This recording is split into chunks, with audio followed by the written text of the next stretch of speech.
Selamat datang kembali di channel YouTube Kisah Para Leluhur Nusantara. Pada kesempatan ini kami hendak memberitakan tentang istri diperlakukan tak senonoh, dendam Ratanca semakin menjadi, hingga menewaskan Raja Majapahit.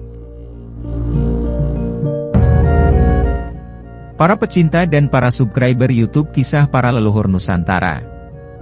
Dendam Ratanca terhadap Raja Majapahit, Jayanegara tidak pernah padam setelah kematian 6 Dharmaputra bentukan Raden Wijaya, dan puncaknya saat menerima laporan istrinya diperlakukan tak senonoh oleh Raja.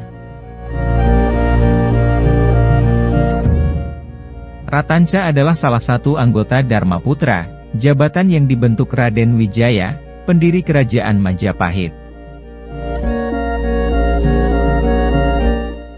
Dharmaputra beranggotakan 7 orang, antara lain, Rakuti, Rasemi, Ratanca, Rawedeng, Rayuyu, Rabanyak, dan Rapangsa. Namun, para anggota Dharmaputra itu tewas karena melakukan pemberontakan. Hanya Ratanca yang selamat dari pemberontakan Rakuti tahun 1319. Setelah pemberontakan Rakuti, Ratanca terus mencari kesempatan untuk membunuh Raja Jayanegara, namun selalu gagal. Karena selain terus mendapat pengawalan, Jayanegara juga memiliki jimat kebal yang tak mempan dengan senjata tajam. Ratanca pun menemui Gajah Mada pada tahun 1328. Ia bermaksud untuk menyampaikan keluhan istrinya yang telah diganggu oleh Raja. Ratanca menerima laporan dari istrinya bahwa Raja berniat menikahi 2 saudara tirinya, Dyah Gitarja atau Tribuana Tunggadewi dan Dyah Wiyat atau Sri Raja Dewi. Kesempatan itu pun datang, Ratanca yang juga merangkap sebagai tabib istana mendapatkan kesempatan mengobati Jayanegara. Para pecinta dan para subscriber YouTube Kisah Para Leluhur Nusantara. Kala itu, Jayanegara terkena sakit bisul yang membuatnya tak bisa berjalan karena pembengkakan. Kemudian, Gajah Mada memanggil Ratanca ke istana untuk mengobati penyakit Raja. Ratanca tak menyia-nyiakan kesempatan tersebut. Ia pun mempersiapkan alat operasi yang sanggup dijadikan sebagai alat bunuh.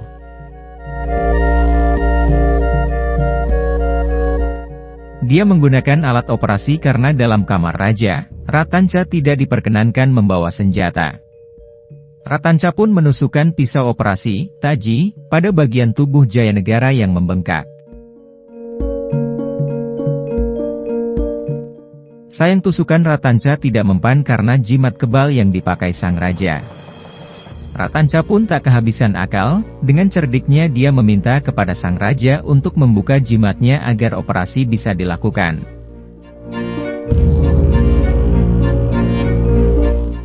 Tanpa curiga Raja Majapahit itu pun melepas jimatnya.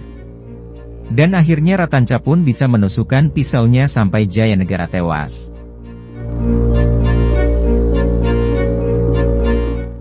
Sementara Gajah Mada yang memergoki peristiwa pembunuhan itu, langsung menusuk Ratanca hingga akhirnya tewas tersungkur. Namun, perbuatan Gajah Mada membunuh Tanca tanpa pengadilan menimbulkan kecurigaan. Bahkan, Gajah Mada dianggap dalang pembunuhan Jayanegara sesungguhnya, menurut sejarawan Slamet Muljana.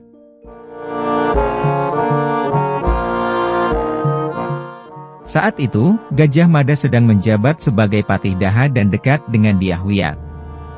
Sehingga memunculkan kecurigaan Gajah Mada sengaja memancing amarah Tanca dengan pura-pura tidak peduli, supaya Tanca sendiri yang mengambil tindakan. Hingga kemudian Tanca membunuh Raja. Lalu, oleh Gajah Mada, Tanca juga dibunuh untuk menghilangkan jejak. Gajah Mada pun berhasil menyelamatkan Dyah Wiyat dari nafsu buruk Jayanegara tanpa harus mengotori tangannya dengan darah Raja tersebut. Para pecinta dan para subscriber YouTube Kisah Para Leluhur Nusantara. Tafsir kedua dari para Kitrite. Simbolon ini juga sejalan dengan tafsir Slamet Muljana, yang menyebut Gajah Mada sebenarnya tidak suka pada Jayanegara, sehingga memperalat Tanca membunuh raja.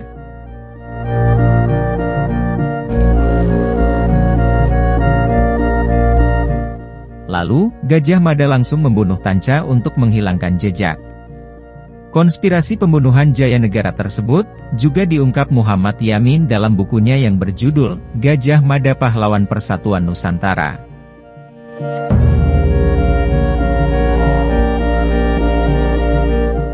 Dalam bukunya, Muhammad Yamin menyebutkan, Tanca merasa tidak senang kepada raja karena membunuh Rakuti. Rasa tidak senang Ratanca kepada Jayanegara yang telah membunuh Rakuti, teman Tanca sesama Dharma Putra, semakin membara, akibat kabar menggemparkan dari istri Tanca, yang menyebut telah diganggu Jayanegara.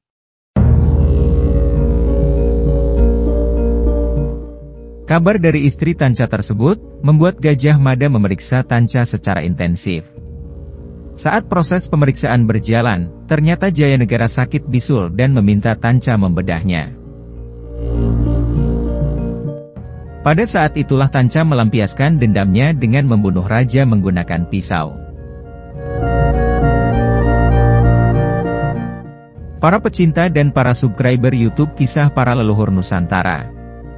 Versi lainnya menyebutkan, Jayanegara mati setelah minum racun buatan Tanca.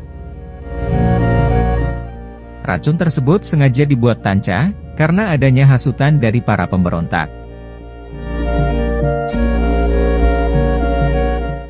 Usai mangkat, Kitab Pararaton menyebut, Jayanegara didarmakan dalam Candi Srenggapura di Kapopongan dengan arca di Antawulan. Keberadaan Gapura Paduraksa Bajang Ratu, diduga sisa dari kompleks Srenggapura.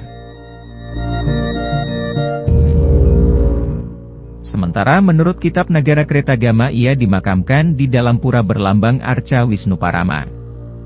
Jayanegara juga dicandikan di Silapetak dan Bubat sebagai Wisnu, serta di Sukalila sebagai Buddha jelmaan Amoghasiddhi.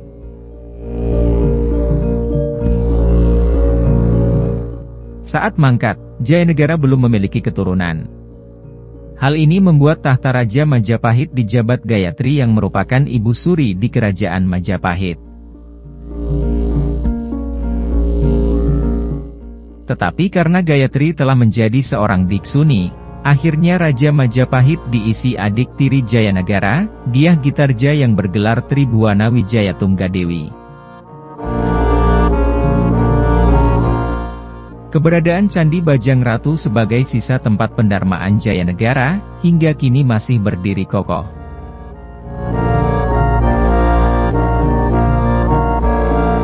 Para pecinta dan para subscriber YouTube Kisah Para Leluhur Nusantara, kiranya cukup sekian dulu, silahkan ikuti kisah-kisah selanjutnya di waktu dan jam yang sama, dengan cara klik subscribe dan juga loncengnya, agar Anda selalu mendapatkan notifikasi jika channel YouTube ini mengupload video kisah terbaru.